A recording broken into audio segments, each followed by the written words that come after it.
Mana shu tariximizda yosh bolalar bilan bo'lgan mavqiflardan bir ajib bir suratlar bor. Mana ayrimlarini o'qib beraman.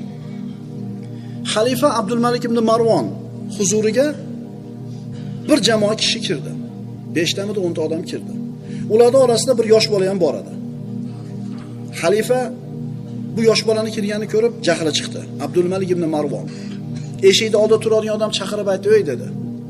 "To'g'ri kelgan yosh bolani kirgizib orasanmi?" dedi. "Men oldimga" dedi. Shunda haligi yosh bola turib aytdiki, "Ey amir" dedi. "Men sizni huzuringizga kirishim bilan sizni sharafingizga, hurmatingizga so'z tegmaydi" dedi. "Ammo men uchun sharaf siz oldingizda turish" dedi. "Bizning yurtimizga mashaqqat keldi. Oziq-ovqat yo'q bo'ldi. Sizlarda ortiqcha mol bor ekan." Yosh bolaning gapi xalifaga gapiryapti. Agar ular ana shu mollar biz uchun bo'lsa, nimaga bermayapsizlar? Qiylandik biz. Agar u sizlarning qo'linglardagi mol Allohning mulki bo'lsa, bandalarga beringlar. Agar u mol qo'linglardagi sizlarniki bo'lsa, bizga sadaqa qilinglar dedi.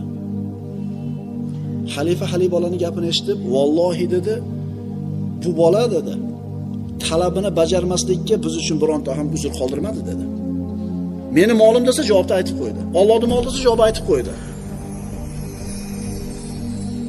Birodarlar, jur'atli bolani pul bilan o'lchab bo'lmaydi qadrini.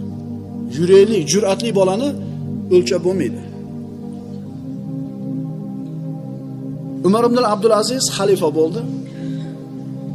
Uni tabriklash uchun atrofdan elchilar kelishni boshladi. Hijozliklardan bir jamoa kirdi, ularning boshlig'i 10 dan o'tmagan yosh bola edi. Yoshi 10 dan oshmagan yosh bola mana shu hijozliklarning jamoasini boshlig'i bo'lib kirdi. Endi hamma xalifani xalifa bo'lganligi bilan tabrikladi. Endi navbat hijozliklar kelganda boyaga 10 yashar bo'lmagan bola turdi. Turib gapirmoqchi bo'ldi.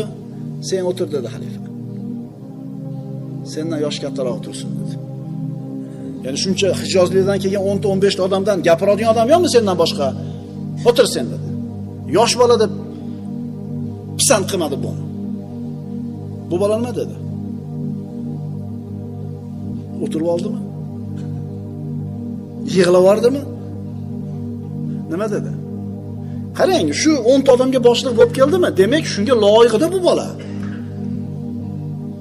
Alloh amirni isloh qilsin. Kishini qadri ikkita kichkina narsasi bilan bo'ladi. Qalbi bilan, tili bilan dedi. Yoshi bilan, bo'yi bilan demayapti. Kishini qadri ikkita narsa bilan belgilanadi, ey amir, tili bilan, qalbi bilan. Agar Alloh bu odamga